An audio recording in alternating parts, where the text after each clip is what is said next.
Okay, so now that we've printed our self-portraits in black and white, we are going to get this from point A to point B, and I'm going to show you a couple of tricks, or one trick on how to do that, okay?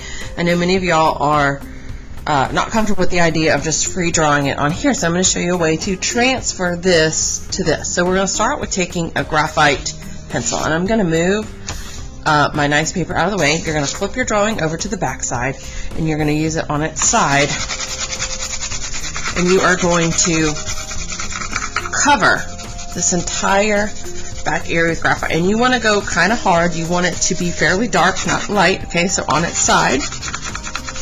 Okay.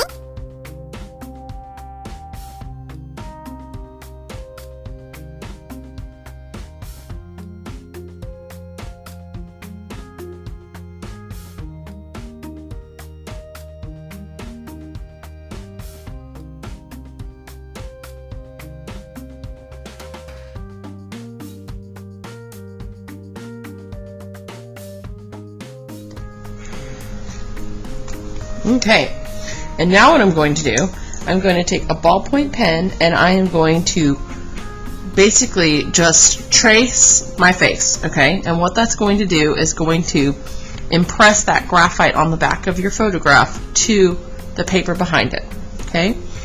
So think simple lines, simple shapes, okay?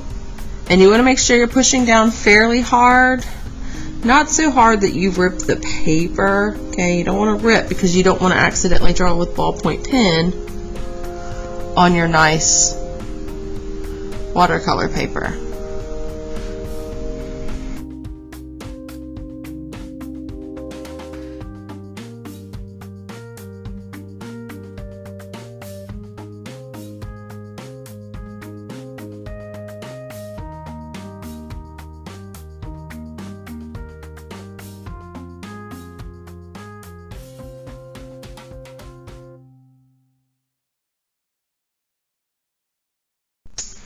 You'll just make sure you trace everything in the ballpoint pen. You're focusing on big shapes, big shape relationships. And if you need to, you can very carefully, because you want to make sure you have traced everything. And I will most likely give you a blue ballpoint pen so that you can see it on the black and white photograph. But you could very gently lift that up, and look, you can see it has been transferred. So now what I'm going to do is I am going to remove this again carefully, because the masking tape shouldn't, keyword being shouldn't rip your watercolor paper, but it might. See, it's pulling a little bit, okay? And that's okay. So I've printed out two because I don't want to keep this one around because of all that graphite on the back. It's going to get everywhere and can get all over my watercolor paper, so I'm going to toss that to the side. Now you're going to take a nice fresh fine point Sharpie and you're going to outline all the lines that you have made, okay?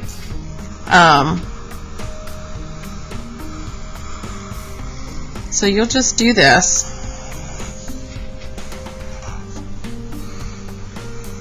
Outline everything.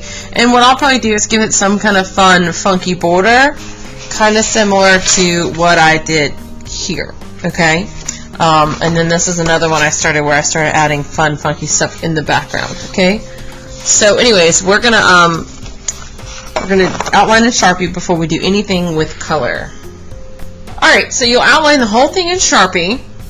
I can even give thin Sharpies if necessary. I didn't outline all the lines that I made. I can go back and do that. I just didn't want to commit to some of them, but I have left them faintly, so I know where I will put my darker darks and my lighter lights.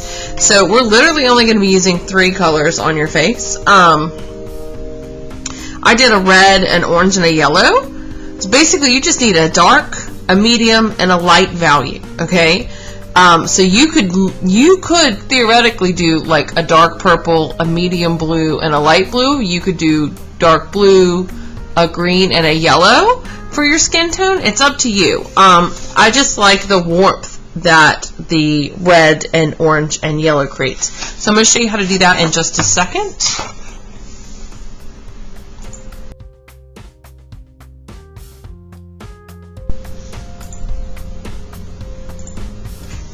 Okay, so for this project, you are going to need 3 colors, 3 analogous colors, meaning they are close to each other on the color wheel or side by side for your face. Okay, now you want to make sure you have a dark value, a medium value, and a light value. All right, and the way I like to do this is I start with my lighter values first, because I can always add dark, but I can't add light when it comes to the marker. So I'm going to kind of just identify some areas. Like I know this is fairly light. This is the whitest part, so I may not actually put any color there, because again, I'm going to use some water and treat it like watercolor. So I want to make sure like it's all going to blend, okay? And I don't want it to over blend. So I'm just doing a little bit in some areas just to get a feel. Okay. Now I'm going to go in with some of this orange, because this is my more medium value. Again, I'm going to blend it all.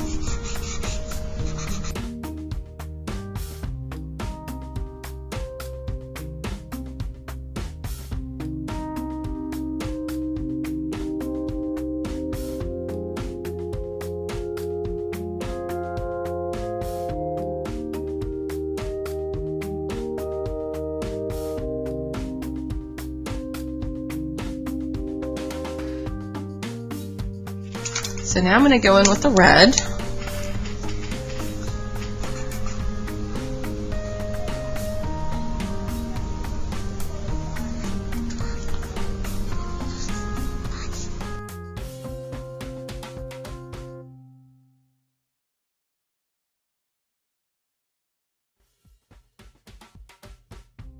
I'm at kind of a good point. I'm going to get some color on my eyelids, that I'm going to start with my water and my brush, okay? And this process is going to be kind of slow, and you want to use your reference photo. So I'm going to use a brush. It's a round brush. That's what we call a round. It's kind of a medium to small size, and very carefully you just kind of start adding the water and blending your colors. Now, you don't want to over blend. And when it's dry, you can always go back and add. And notice, I'm dipping my brush kind of in between.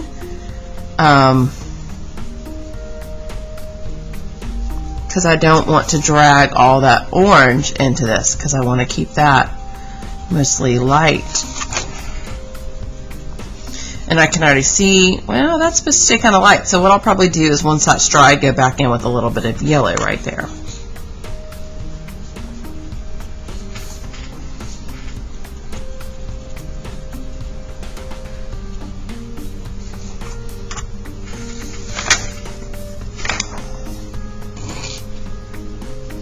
Same for right there. Probably go in with just a hint of yellow.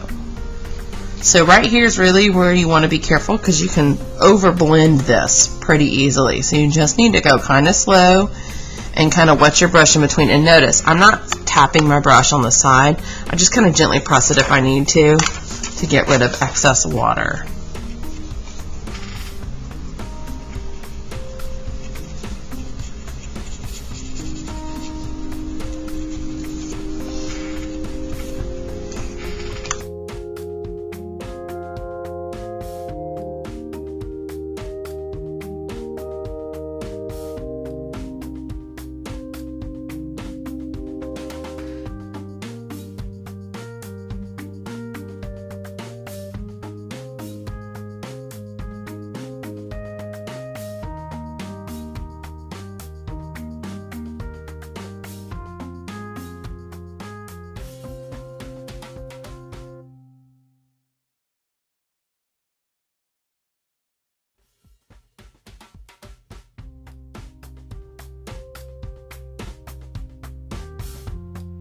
Start with your lightest value first and fill in those spots where the light value is going to be, because it's easier to go darker, but it's almost impossible to go lighter with this technique. Okay, like we're treating it like watercolor. Watercolor is kind of the same way. You want to start with your lightest lights and build up to your darkest darks, because otherwise it's near impossible to make it light again. Okay.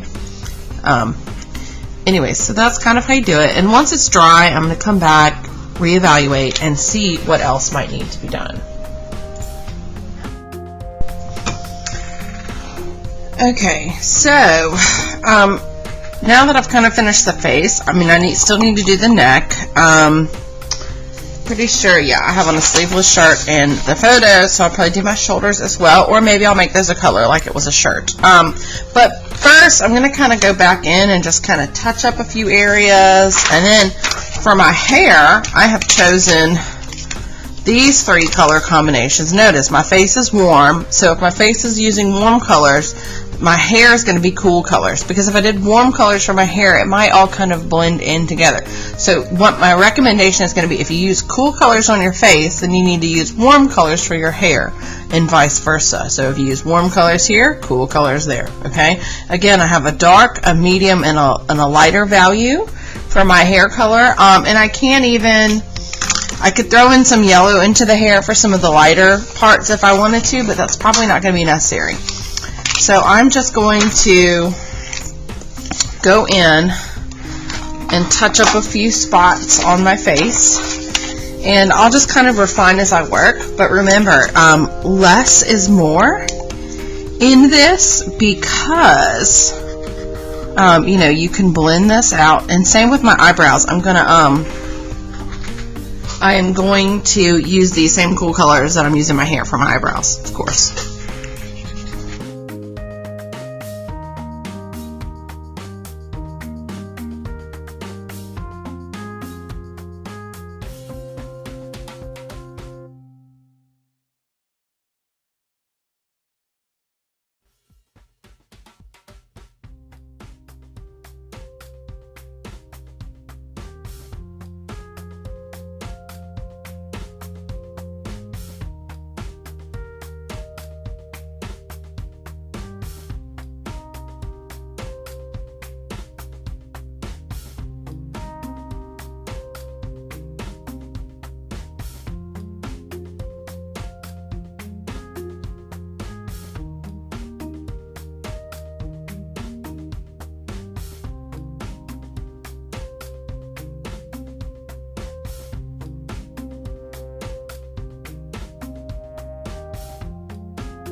Dry, do its thing, and I'm going to work on the hair now. So again, I recommend starting with your lightest colors. And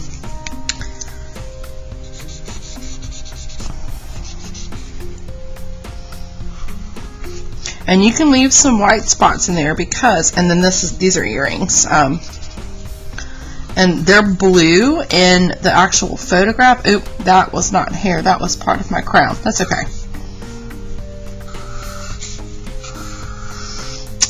But I might choose to make them a different color, or I might just make them black, so that they stand out. Because since my hair is going to be these cool colors, I don't want it to compete.